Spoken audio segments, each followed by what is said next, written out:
72 تو جانثاران اہل بیت ہیں، اہل بیت اس کے علاوہ ہیں، 72 تو جانثاران اہل بیت ہیں جنہوں نے اپنی جانیں اہل بیت پر قربان کر دی ہیں۔ 18 اہل بیت ہیں جن کا میں نے ذکر کیا، اور یہ کوئی معمولی لوگ نہیں ہیں جو 18 اہل بیت کے ہیں، ان میں ایک ایک فرد عظمت کا مینار ہے، روشنی کا اور نور کا منبع ہے۔ صرف ایک ہستی پر چاند اشارے کر کے میں اپنی گفتگو ختم کر دوں گا۔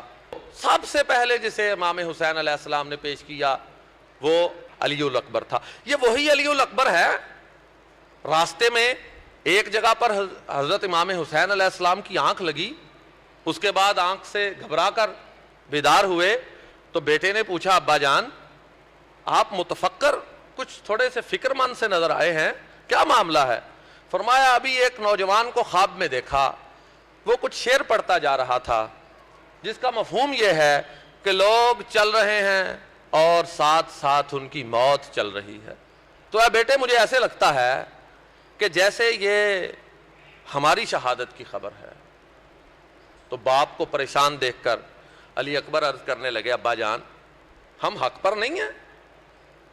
آپ نے فرمایا امام حسین علیہ السلام نے اے بیٹے ہم حق پر کیوں نہیں ہیں، ہم حق پر کیوں نہیں ہیں؟ تو یہ بات سن کر بیٹا اپنے باپ سے عرض کرنے لگا کہ ابا جان اگر ہم حق پر ہیں تو پھر موت کا ڈر کاہے کو، پھر کس چیز کا ڈر؟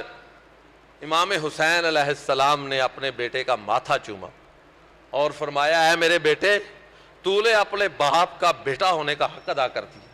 آپ ذرا غور فرمائیں کہ یہ نبیوں کے کردار ہوا کرتے ہیں۔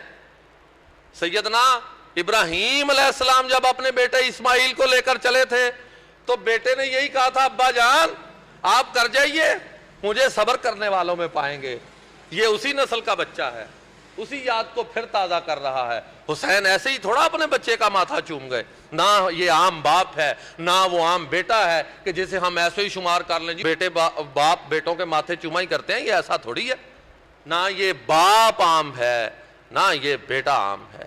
یہ وہی علی اکبر تھے جن پر امام حسین علیہ السلام نے فخر کا اظہار فرمایا کہ تو نے اپنے باپ کا بیٹا ہونے کا آج حق ادا کر دیا ہے، یہ بات کہہ کر پھر میدان کربلا میں عین وہ منظر جب سیدنا امام حسین علیہ السلام اپنی اونٹنی پر سوار ہوئے، قرآن سامنے رکھا، یزیدی لشکر کے عین قریب پہنچے اور اتمام حجت کے لیے خطبہ ارشاد فرمایا لوگو میرا حسب نسب یاد کرو، غور کرو میں کون ہوں، غور کرو میرا باپ کون ہے، غور کرو میرا بھائی کون ہے، غور کرو میرا نانا کون ہے۔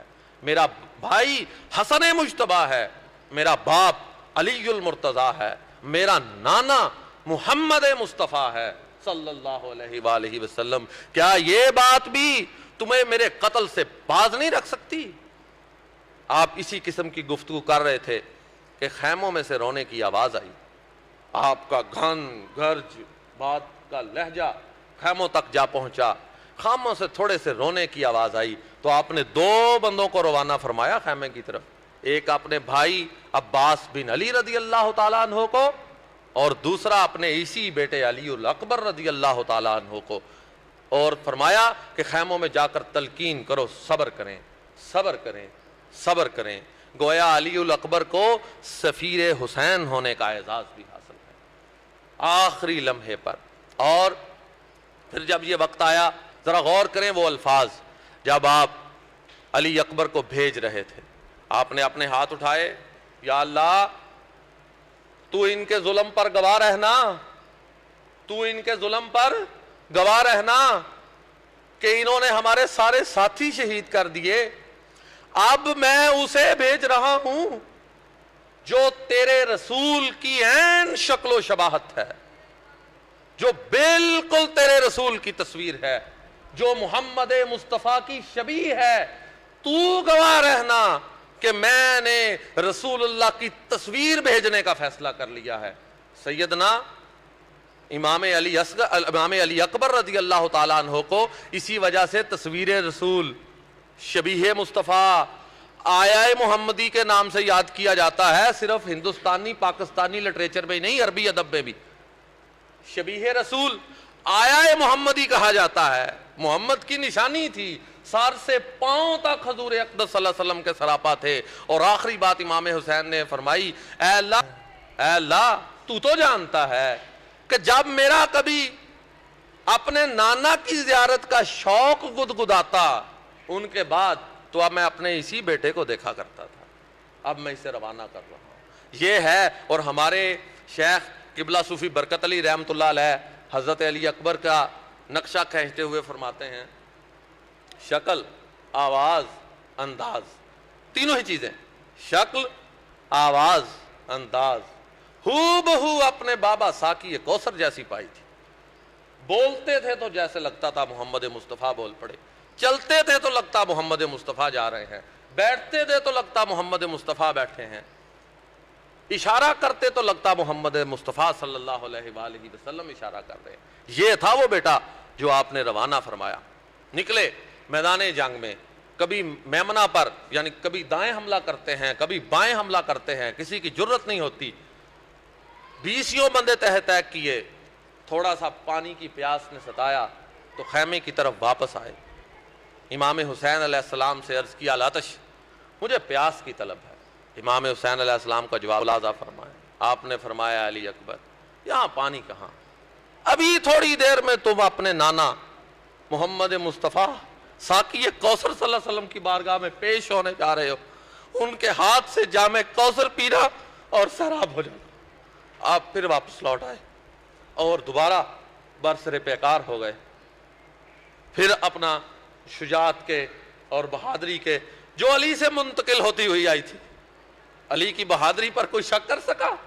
علی سے منتقل ہوتی ہوئی جو بہادری آئی تھی اسی کا مظاہرہ کرتے کرتے آخر کار ایک جوان کس حد تک، آخر جب آخری نیزہ لگا، گھوڑے سے گرے اور وہیں سے اپنے باپ کو خطاب کیا، ہے میرے ابا حسین میرا آخری سلام لیجئے، اے میرے ابا حسین میرا آخری سلام لیجئے۔ یہ محمد الرسول اللہ کھڑے ہیں، یہ محمد الرسول اللہ کھڑے ہیں اور فرماتے ہیں اپنے باپ کو میرا سلام بھی دے اور انہیں بتا دے کہ اے حسین تو بھی جلد آنے والا ہے۔ اور یہی عالم تھا کہ آپ کی روح قفس انصری سے پرواز کر گئی۔ امام حسین آگے بڑھے، اپنے بیٹے کو سینے سے لگایا، پاؤں زمین پر گھسٹتے چلے آ رہے اور گنجے شہیدوں کی طرف لے آئے۔